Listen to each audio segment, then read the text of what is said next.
Hi, this is Adam of American Teacher on YouTube.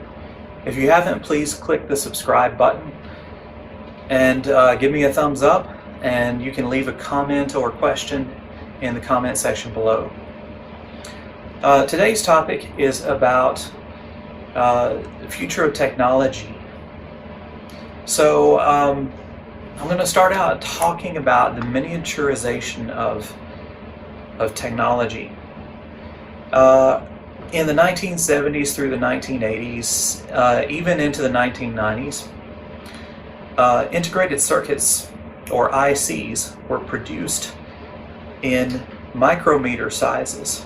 That was the technology of the time, the cutting edge technology. It wasn't until after the year 2000 that we started producing nanometer process ICs. And so you might have heard about Moore's law that predicts the speed at which the miniaturization of components on an IC chip will occur.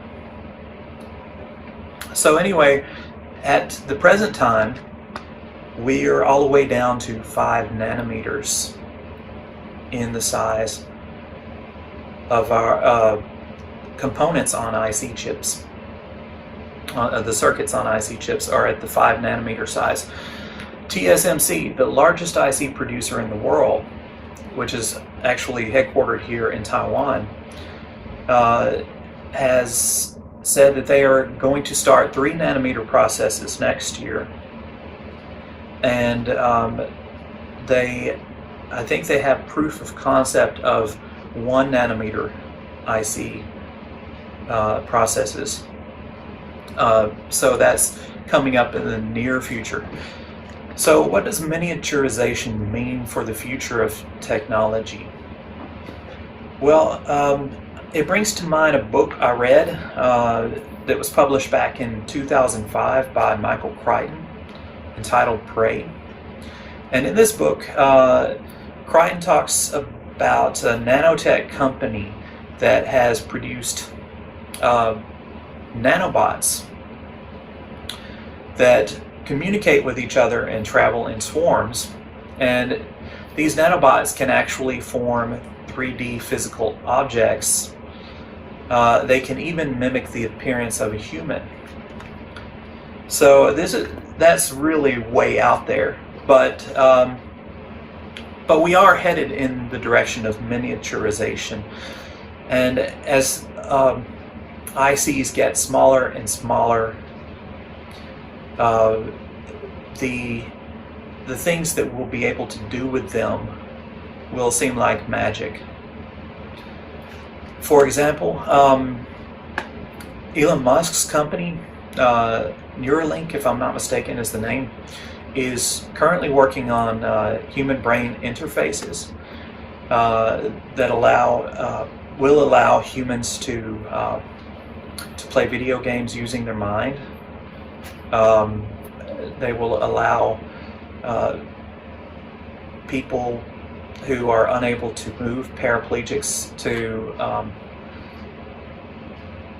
think about actions and have those actions done for them.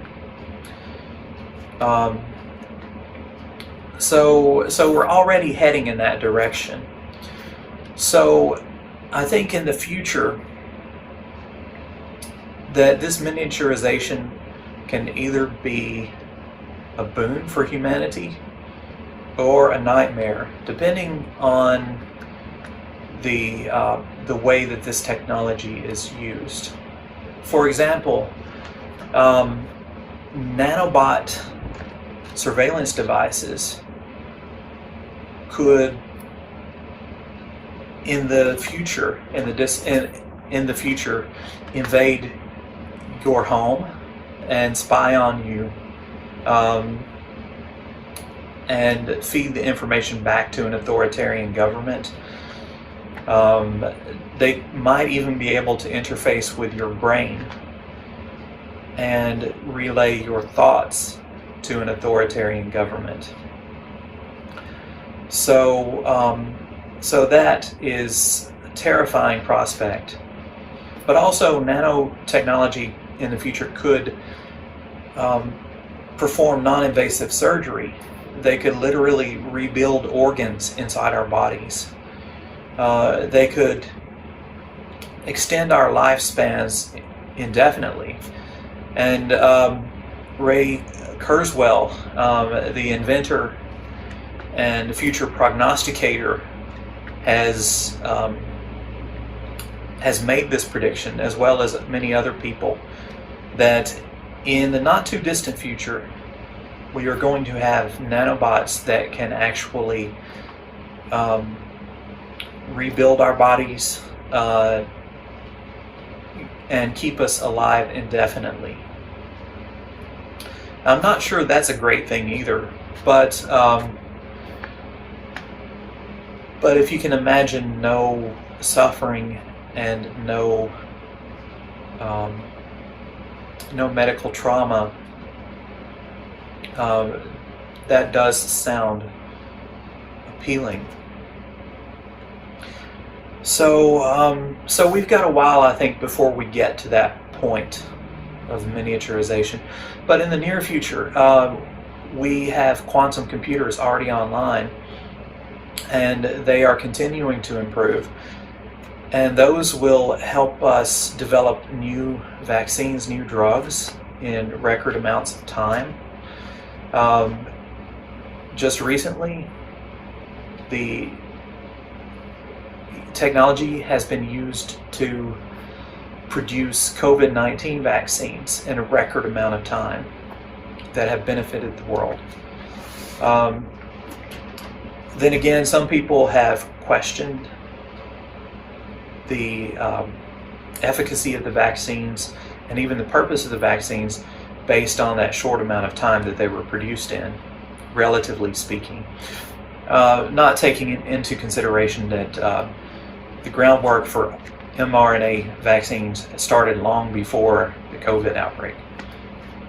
But anyway, that could be another possible future effect, and that is that there will be entire groups of people who shun the new technology and who want to live a more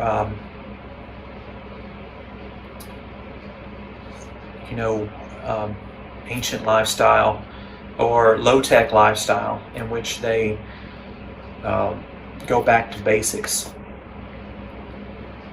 Because this, nanobot swarms that communicate with each other will be life-changing, even more so than the smartphone, which has already changed our lives greatly.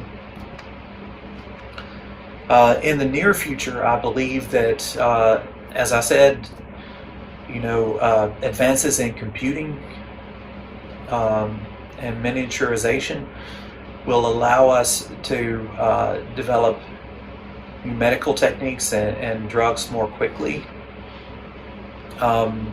It will enable us to solve the problems of green energy, how to build green energy that is reliable and cost-effective for everyone, how to solve the climate change crisis. All those things could be solved in the near future by artificial intelligence and by advancements in technology. We're going to move towards electric cars in the near future that are networked. In fact, everything is going to be networked. Already your smart TVs and smart refrigerators and things of that nature are, and robot vacuums are networked, but I'm talking about even further than that. Devices that are even more low-tech nowadays will be networked, so that you can control anything easily just by saying something. And I know you can do that with HomeKit for Apple and things like that. But more and more devices will be networked,